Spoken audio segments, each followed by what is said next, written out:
Hello, this is Dr. Gibson, and I wanted to give you this presentation about coping with autism during COVID-19.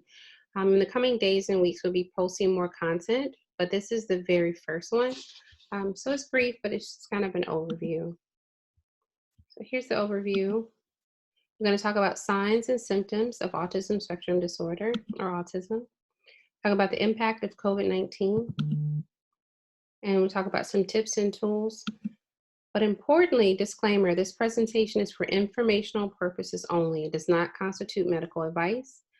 Please consult a physician for any medical advice. So let's talk about signs and symptoms of autism spectrum disorder or autism. There are a couple of key ones. One is deficits in speech and language.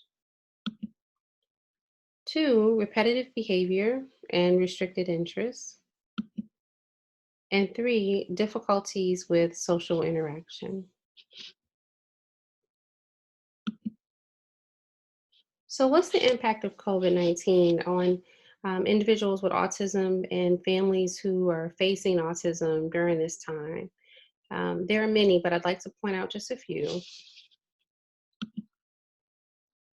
Importantly, the change in routine from patients that I'm seeing in clinic.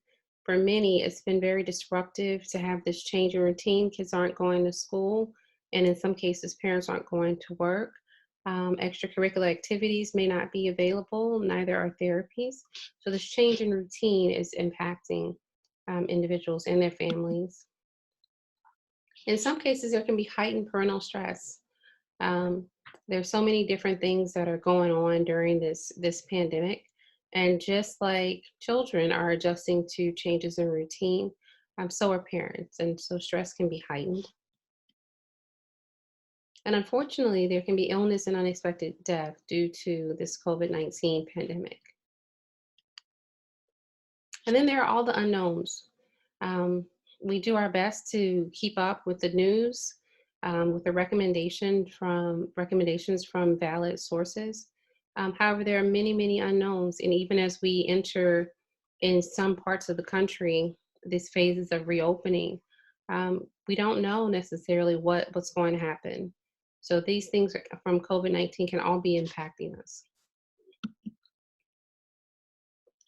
So briefly, what are some tips and tools? One, schedule. But keep in mind that the schedule, it might be ideal during this time to have a loose schedule. Many of us are used to a more rigid schedule. The times we need to be to work, the time the kids need to be to school, the time they need to be to therapies. However, in this crisis, as we're limiting our movements and physical distancing, it's probably better to think about more of a loose schedule. For some children and even young adults with autism, it can be helpful to see the schedule. Someone not knowing what's coming next, not knowing what's going to happen in a day, can sometimes cause a bit of anxiety, and sometimes can cause some behavioral challenges. Let the schedule be forgiving. It's okay if sometimes some things don't get done at a certain time. We're living in a very unprecedented times, so it's okay for that schedule to be a bit forgiving. It doesn't have to be rigid. If we don't get every single thing done, it's not that we failed. It's just that there's a lot going on right now. And build in some fun within the structures and the whatever's allowed in your general area of the world. Um, See what you can do that can be fun. Maybe it's a puzzle, maybe it's a hide and seek in the house, maybe it's a scavenger hunt, but build in some time for fun. And definitely build in some time for rest. That's very good for stress. It's also very good um, just in general for your overall health and well-being. And now many of us have more time than we're accustomed to. Build in some times for naps. Kindness, very important. Be kind to yourself, be kind to others. It's very easy to, I think, during this time, lose our tempers as we become overwhelmed with the day to day. but try to remember, take a moment, pause, and remember kindness. And no matter what, maintain your hope. Hope, just like faith, is not for easy times. It's not for simple situations. Um, Sometimes all we have is our hope.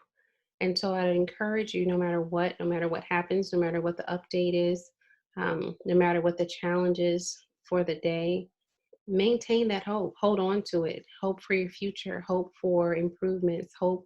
Um, hope that you know things can improve around the world. But no matter what, find a reason to hope. Hold on to it, no matter what's going on. We look forward to bringing you more content. Again, this brief video, just some tips and tools, some things that were kind of on my heart to share.